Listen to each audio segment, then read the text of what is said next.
Multiple people asked me to expand on my sermon from last Sunday about common cause. They asked me what I thought they could do to counter the forces of fracture and disintegration in our society. So I'd like to take the time this morning to dwell on one particular call to action, which handily springs from today's reading from 1 Corinthians.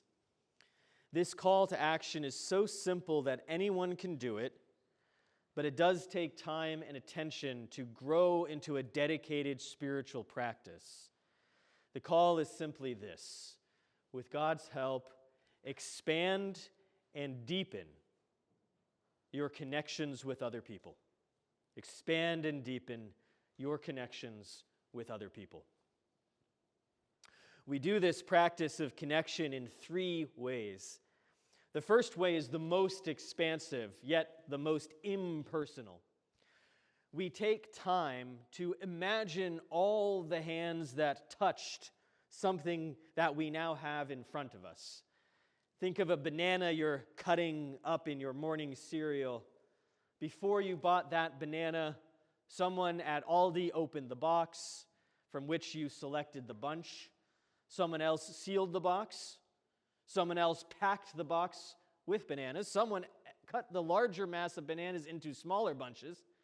Someone cut the bananas from the tree. Someone cultivated the tree. Someone planted the tree. Someone.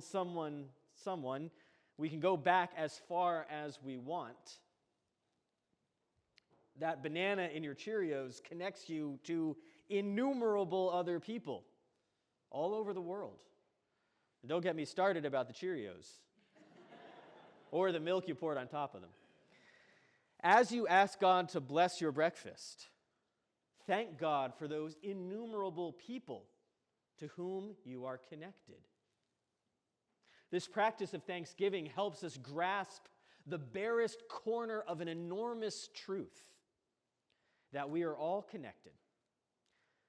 C.S. Lewis talks about this connection using the metaphor of a great tree. He says, human beings look separate because you see them walking about separately. If you could see humanity spread out in time as God sees it, it would not look like a lot of separate things dotted about. It would look like one single growing thing, rather like a very complicated tree. Every individual would appear connected with every other. Poet Rosemary Watola Traumer imagines this enormous truth as a safety net, like you'd see at a circus. She writes, "This morning I woke thinking of all the people I love and all the people they love and how big the net of lovers. It felt so clear, all those invisible ties interwoven like silken threads strong enough to make a mesh that for thousands of years has been woven and rewoven to catch us all." No matter how you imagine this enormous truth of our connectedness, we are all connected. But we don't often act like we are. We fall victim to the myth of rugged individualism, or we don't want to be a bother, or we don't think we're worthy of others' concern, or more perniciously, we succumb to rhetoric that demonizes and dehumanizes others to the point that we desire to break our connections with them. And this brings us to the second way we practice connection. We intentionally enter all relationships with a desire for them to be I-thou relationships. First articulated by the Austrian Jewish philosopher Martin Buber in the early 20th century, the I-thou experience recognizes the mutual dignity and personhood inherent in life-giving human relationships. Actively living with an I-thou posture prevents us from using other people in transactional ways as means to ends rather than as ends in themselves. And so we look the grocery store clerk in the eye as they scan our items. We thank them for their aid and remember that they have an entire universe of existence outside our single interaction. We do all this instead of just seeing an automaton whose sole purpose is scanning our groceries. Not only does our practice of the I-thou relationship deepen our connections with other people, this practice deepens our connection with God, who is the source of the beloved personhood of each individual. The people of the church in Corinth have forgotten the importance of the I-thou relationship. And St. Paul employs an extended metaphor to recall them to life-giving connections. He reminds them that they are all members of one body, each just as important as the others, no matter their roles. You cannot cast off a hand or an eye simply because it is not a foot or an ear.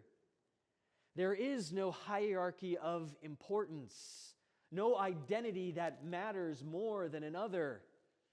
Honor people for who they are, not for what they have or how they can benefit you.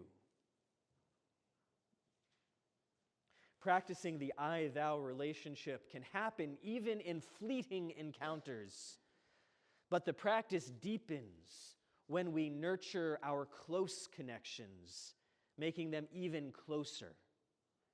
This is our third way. We intentionally stay in touch. And that's a great phrase, by the way, because even when we are at a distance, the term stay in touch reveals our longing for physical closeness. So we go out for coffee. We play board games together. We sit with one another at church. We learn who the other's grandparents were and where they came from.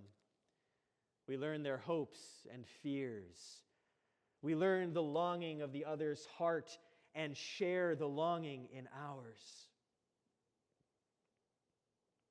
If you think this is too small an action to combat the forces of fracture and disintegration, remember the poem I quoted earlier. We are all strands in the mesh of that net. The poet continues after describing the invisible ties interwoven like silken threads to catch us all.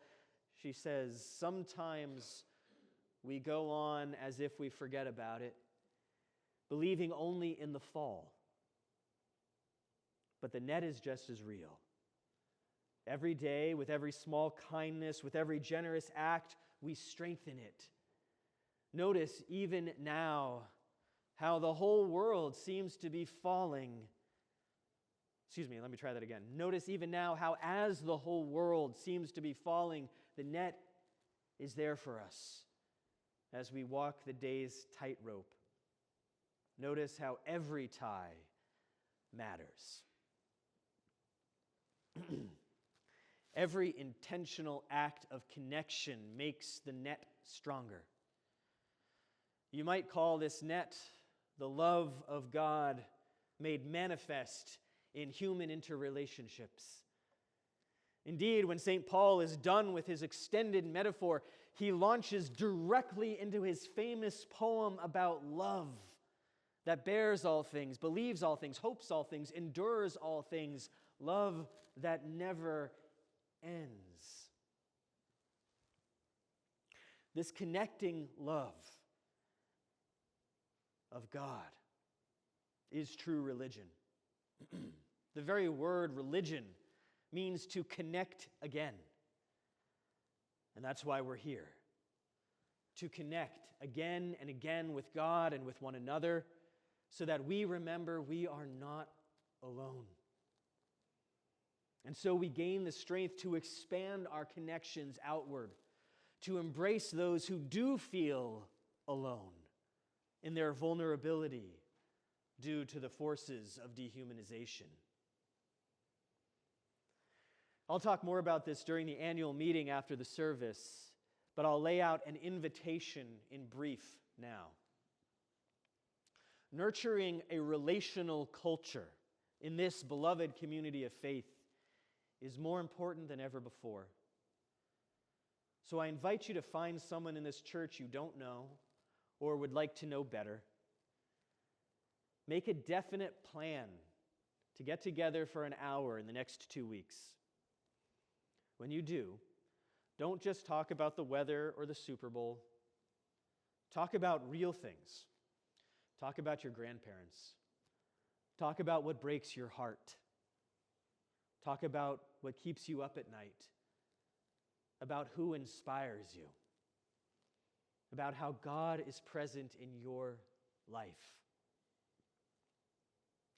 Talk about the way you would heal a societal fracture if you had unlimited resources and allies. And don't just talk. Listen, share, relate, and love one another with the connecting love of our eternally loving God. Amen.